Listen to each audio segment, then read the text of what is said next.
Hello everyone and welcome back to my channel. तो आज से हम शुरू करने जा रहे हैं exercise 2B of chapter 2 that is factors and multiples. तो इसके फर्स्ट पार्ट में हमने कवर किया था की पॉइंट्स, डिविजिबिलिटी टेस्ट और एक्सरसाइज 2A। तो अब हम शुरू करेंगे एक्सरसाइज 2B से, जिसका पहला क्वेश्चन है टेस्ट दी डिविजिबिलिटी बाय 2। क्योंकि हमने अब लास्ट वीडियो में डिविजिबिलिटी टेस्ट के बारे में पढ़ा था तो हमें इसका आंसर बहुत इजीली मिल जाएगा। तो 2 की डिविजिबिलिटी क्या कहती है कि जो यूनिट डिजिट होना चाहिए, यानी यूनिट डिजिट मतलब कि जो लास्ट यानी कि वंस की जो प्लेस होती है ना, वंस डिजिट, वो इवन नंबर होनी चाहिए। इवन नंबर में क्या क्या आएगा, जैसे कि 2, 4, 6, 8 और 0, तभी वो नंबर 2 से डिविजिबल होगा। तो हमारे पास पहला पार्ट दिया गया है 3,67,314 और ये जो पर्टिकुलर नंबर है, अगर हम इसकी यूनिट डिजिट देखें यानी कि वंस डिजिट, तो वो है 4 और 4 एक इवन नंबर है। तो ये जो नंबर है 3,67,314 ये 2 से डिविजिबल होगा। तो हमारा आंसर आ जाएगा yes. Now question 2, test the divisibility by 3। अब हमें 3 की डिविजिबिलिटी टेस्ट करनी है, जिसमें पहला पार्ट दिया गया है ऑफ 8,72,645। तो 3 की डिविजिबिलिटी क्या कहती है कि नंबर के सारे डिजिट का जो सम होना चाहिए वो 3 का कोई मल्टीपल होना चाहिए। तो अगर हम इनका सम करें यानी कि 8 + 7 + 2 + 6 + 4 + 5 तो आएगा 32 और 32 3 का कोई मल्टीपल नहीं है। सो ये जो नंबर है 8,72,645 ये 3 से डिविजिबल नहीं होगा। तो आंसर हमारा चला जाएगा नो में। Now test the divisibility by 4। अब हमें 4 से टेस्ट करना है कि जो नंबर है वो डिविजिबल है कि नहीं। तो इसका पहला पार्ट है 8,10,524। तो 4 की डिविजिबिलिटी कहती है कि जो लास्ट 2 डिजिट्स होते हैं यानी कि यूनिट डिजिट यानी कि वंस डिजिट और 10th डिजिट, अगर वो दोनों 4 का एक मल्टीपल है यानी वो 4 से डिविजिबल है तो पूरा नंबर 4 से डिविजिबल होगा। So the number form by last 2 digit is 24। यहाँ पर हम देख सकते हैं ये तो हो जाएगा वंस की डिजिट एंड ये हो जाएगी टेंस की, और इनसे जो नंबर बना है वो है 24। तो 24 4 का मल्टीपल है हाउ मेनी टाइम्स, 6 टाइम्स। तो ये जो पर्टिकुलर नंबर है 8,10,524 ये 4 से डिविजिबल होगा। So as you can see हमारे आंसर में आ जाएगा yes. Now test the divisibility by 5। So इसका पहला पार्ट है ऑफ 4,38,750। तो 5 की डिविजिबिलिटी क्या कहती है कि जो यूनिट डिजिट यानी कि जो लास्ट डिजिट होता है वो या तो 5 होना चाहिए और या फिर 0 होना चाहिए, तभी जो नंबर है वो 5 से डिविजिबल होगा। So as we can see the unit digit is 0। तो ये जो नंबर है 4,38,750 ये 5 से डिविजिबल होगा, क्योंकि जैसा कि मैंने बताया यूनिट डिजिट 0 है तो ये नंबर होगा। सो आंसर हो जाएगा yes. Now test the divisibility by 6, जिसमें हमें पार्ट दिया गया है ऑफ 8,72,536।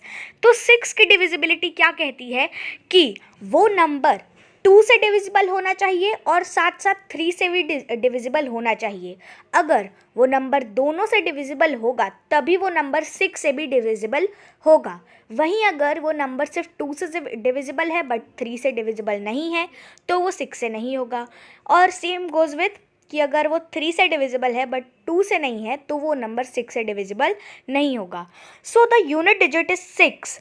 तो 2 की डिविजिबिलिटी क्या कहती है, जैसा कि मैंने बताया कि जो लास्ट नंबर होना चाहिए यानी कि लास्ट डिजिट यानी कि वंस डिजिट वो इवन नंबर होनी चाहिए, और यहाँ पर हम देख सकते हैं कि ये है 6 जो कि इवन नंबर है तो ये 2 से तो डिविजिबल होगा। बट लेट्स चेक नाउ कि ये 3 से डिविजिबल है कि नहीं। तो सम ऑफ द डिजिट्स तो 8 + 7 + 2 + 5 + 3 + 6 हो जाएगा 31, और 31 3 का मल्टीपल नहीं है तो 31 3 से डिविजिबल नहीं होगा। तो यहाँ पर सिर्फ 2 से डिविजिबल हो रहा है बट 3 से नहीं हो रहा, तो ये नंबर 6 से डिविजिबल भी नहीं होगा। तो आंसर हमारा हो जाएगा no. As you can see हमारा आंसर चला जाएगा नो में। नाउ क्वेश्चन 6 कहता है कि we have to test the divisibility by 7, जिसका पहला पार्ट है ऑफ 25,368। तो 7 की डिविजिबिलिटी क्या कहती है कि आपको यूनिट डिजिट यानी कि लास्ट यानी कि 1th डिजिट हटा लेनी है, और जो आपका नंबर बच रहा है उसे आपको किससे सब्ट्रैक्ट करना है, यूनिट डिजिट इंटू 2 से आपको सब्ट्रैक्ट करना है। फॉर एग्जाम्पल यहाँ पर हमें दिया गया है 25,368, तो हम 8 को हटा लेंगे एंड 2536 लिख लेंगे। अब 8 यानी कि यूनिट डिजिट को 2 से मल्टीप्लाई करेंगे तो आएगा 16, और 16 को पहले वाले नंबर से हम सब्ट्रैक्ट कर देंगे, तो इनका जो डिफरेंस है वो आ रहा है 2520। अब इसे 7 से डिवाइड करके देखेंगे, अगर ये हो रहा है 7 से डिवाइड तो हमारा ओरिजिनल नंबर भी 7 से डिवाइड होगा। बट ये काफ़ी ज़्यादा लॉन्ग प्रोसेस है एंड थोड़ा टाइम टेकिंग तो है ही, तो आई वुड प्रेफर कि आप स्टार्टिंग में ही जो नंबर है ओरिजिनल नंबर उसे 7 से डिवाइड करके देख लो, एंड अगर हो रहा है तो आपका वो नंबर 7 से डिविजिबल होगा, नहीं हो रहा है तो सिंपली नहीं होगा। वेरी सिंपल, आपको इसमें कोई झंझट करने की ज़रूरत नहीं है। बट अगर आपको क्वेश्चन दे रहा है कि आपको टेस्ट करके दिखाना है, पूरा प्रोसीजर पूरा सॉल्यूशन दिखाना है, तब आपको 7 की डिविजिबिलिटी शो करनी पड़ेगी।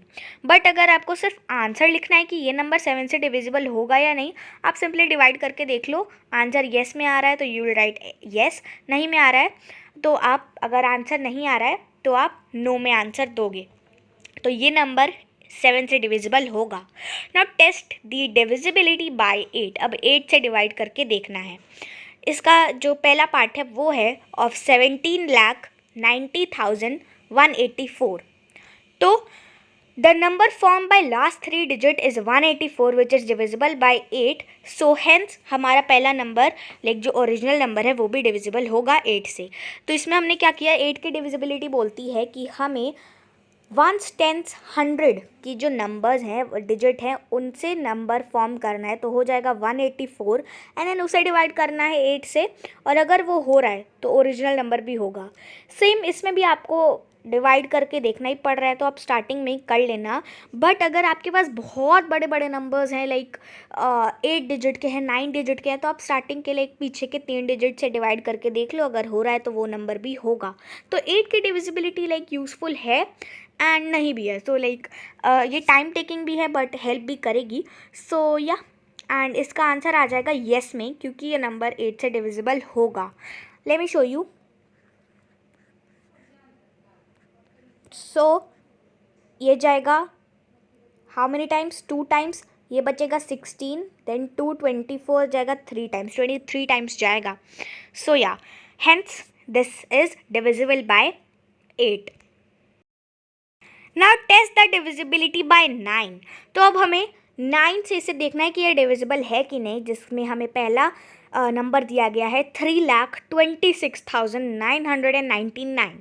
तो 3 की डिविजिबिलिटी और 9 की डिविजिबिलिटी सेम है, हमें सारे डिजिट्स का सम करके देखना होता है, और अगर वो 9 का मल्टीपल है तो जो हमारा ओरिजिनल नंबर है वो 9 से डिविजिबल होगा। तो अगर इनका सम करें यानी 3 + 2 + 6 + 9 + 9 + 9 तो आ जाएगा 38, और 38 9 का मल्टीपल नहीं है। तो ये पर्टिकुलर जो नंबर है यानी कि 3,26,999 ये 9 से डिविजिबल नहीं होगा। So as you can see कि 3,26,999 is also not divisible by 9, तो हमारा आंसर आ जाएगा no. Now test the divisibility by 10, जो कि सबसे ज़्यादा आसान है। इसमें 10 की डिविजिबिलिटी हमें बताती है कि जो लास्ट डिजिट यानी कि यूनिट डिजिट यानी कि हम कह सकते हैं 1s की जो डिजिट होती है वो 0 होनी चाहिए, तभी नंबर 10 से डिविजिबल होगा। तो हमें यहाँ पर दिया गया है 55,555, जो कि 10 से डिविजिबल नहीं होगा क्योंकि इसकी जो यूनिट डिजिट है वो 5 है, 0 नहीं है, तो ये नहीं होगा। आंसर हमारा आ जाएगा नो में। Now test the divisibility by 11। ये भी काफ़ी सिंपल है बट कई लोग भूल जाते हैं, तो आपको ये याद रखनी होगी, जिसमें पहला पार्ट है 87,90,322। तो यहाँ पे हम क्या करते हैं, हम ऑड एंड इवन प्लेसेस के सम करके उनके सम को निकाल कर उनका डिफरेंस फाइंड आउट करते हैं। तो ऑड एंड इवन प्लेसेस में यहाँ पर नंबर्स की बात नहीं हो रही है, ऑड एंड इवन प्लेसेस की बात हो रही है। तो हम ऑड प्लेसेस के नीचे एक डैश पुट करेंगे एंड इवन प्लेसेस के ऊपर एक टिक, ठीक है। तो 8 के नीचे डैश होगा, 9 के नीचे होगा, 3 पे होगा एंड लास्ट वाले 2 पे होगा, 7 पे टिक होगा, 0 पे टिक होगा, 2 पर टिक होगा। एंड अगर हम इनका सम करें तो ऑड प्लेसेस का सम आ रहा है 22 और इवन प्लेसेस का सम आ रहा है 9। नाउ इसे सब्ट्रैक्ट करेंगे तो 22 में से 9 जाएगा तो आ जाएगा 13, और 13 11 का मल्टीपल नहीं है, तो यह जो नंबर है ये नहीं होगा 11 से डिविजिबल एंड आंसर हमारा 9 में आएगा। तो 11 की डिविजिबिलिटी के लिए जो हमारा आंसर आता है, यानी कि जो डिफरेंस होता है, वो या तो 0 होना चाहिए या फिर वो 11 का कोई मल्टीपल होना चाहिए, तभी वो नंबर 11 से डिविजिबल होगा। So as you can see कि 87,90,322 इज़ नॉट डिविजिबल बाय 11, क्योंकि इनका जो डिफरेंस था वो 13 आ रहा था, ना ही 0 और ना ही 11 का कोई मल्टीपल। तो आंसर हमारा चला जाएगा 9 में। ना 11th क्वेश्चन कहता है कि replace the star by the smallest number two make it divisible by 3। तो अभी यहाँ पर जो स्टार है ना 6 के बाद, हमें उसे एक ऐसे सबसे छोटे नंबर से रिप्लेस करना है जिससे कि वो जो नंबर है वो 3 से डिविजिबल होगा। तो ये करने के लिए हम क्या करेंगे, 3 की डिविजिबिलिटी क्या कहती है, हमें सारे नंबर्स का सम करके देखना है, सारे डिजिट्स का बेसिकली सम करके देखना है। एंड अगर वो जो सम है वो 3 का मल्टीपल है तो वो नंबर जो है वो 3 से डिविजिबल होगा। तो अगर हम इनका सम करें तो हमारा आंसर आएगा 16 प्लस समथिंग, क्योंकि हमने यहाँ पे क्या ऐड किया, 6 plus something plus 1 plus 0 plus 5 plus 4 which is equal to 16 plus something, जो कि एक ऐसा नंबर बनाएगा जो कि एक 3 से, लेकिन वो 3 से डिविजिबल होगा। तो 16 के जो सबसे ज़्यादा पास है, यानी 16 के बाद एक ऐसा नंबर जो कि 3 का मल्टीपल है, तो वो है 18। और 16 को 18 बनाने के लिए हमें यहाँ पर 2 चाहिए होगा, लाइक उनका डिफरेंस 2 है, तो star should be 2 which will make 18। तो हमारा आंसर हो जाएगा कि स्टार विच इज इक्वल, तो star is equal to 2 which will make 18 and 18 is a multiple of 3। तो यहाँ पर अगर मैं स्टार को 2 से रिप्लेस कर दूँ तो आ जाएगा 6 प्लस 2 8, 8 प्लस 1 9, 9 प्लस 0 9, 9 प्लस 5 हो जाएगा 14, 14 प्लस 4 18। सो हमें आंसर में 18 मिल रहा है जो कि 3 का मल्टीपल है, तो star should be 2 which will make 18। I hope you all got it. Now replace the star by the smallest number two make it divisible by 9। 9 की डिविजिबिलिटी भी सेम है, हमें इनका सम करके देखना होता है, और अगर वो जो सम है वो 9 का मल्टीपल है तो ओरिजिनल नंबर भी इससे लाइक डिविजिबल होगा। तो इनका अगर हम सम करके देखें, जो होगा 8 plus 3 plus 5 plus star plus 8 plus 6 which is equal to 30 and 30 plus something, right. तो अब 30 के बाद ऐसा कौन सा नंबर है जो कि 9 का एक मल्टीपल होगा, तो वो है 36, जो कि 4 टाइम होगा, और 30 को 36 बनाने के लिए हमें 6 उसमें ऐड करना पड़ेगा। So star should B 6। अब इसे करके भी देख लेते हैं। सो 8 प्लस 3 होता है 11, 11 प्लस 5 होता है 16, 16 प्लस 6 होगा 22, 22 प्लस 8 होगा 30 एंड 30 प्लस 6 होगा 36। आई hope you all got it. तो हमें स्टार को रिप्लेस करने के लिए क्या करना होता है, अगर डिविजिबिलिटी ऑफ 3 या 9 है तो सबसे पहले उनका सम करेंगे, अगर वो सम आ रहा है, ठीक है, और जो सम है उसके जो बाद वाला नंबर जो कि उस पर्टिकुलर, जैसे कि वो हम 9 की बात करें तो 9 के एक मल्टीपल के लिए हमें यहाँ पर 6 ऐड करना पड़ता है जो कि 36 बनाता, और 36 9 का मल्टीपल होगा, तो स्टार हो जाएगा 6। तो हमारा आंसर हो जाएगा कि star is equal to 6। I hope you all got it. And with this we have completed exercise 2B. We will meet again in the next video. Till then, take care, bye bye, and stay updated.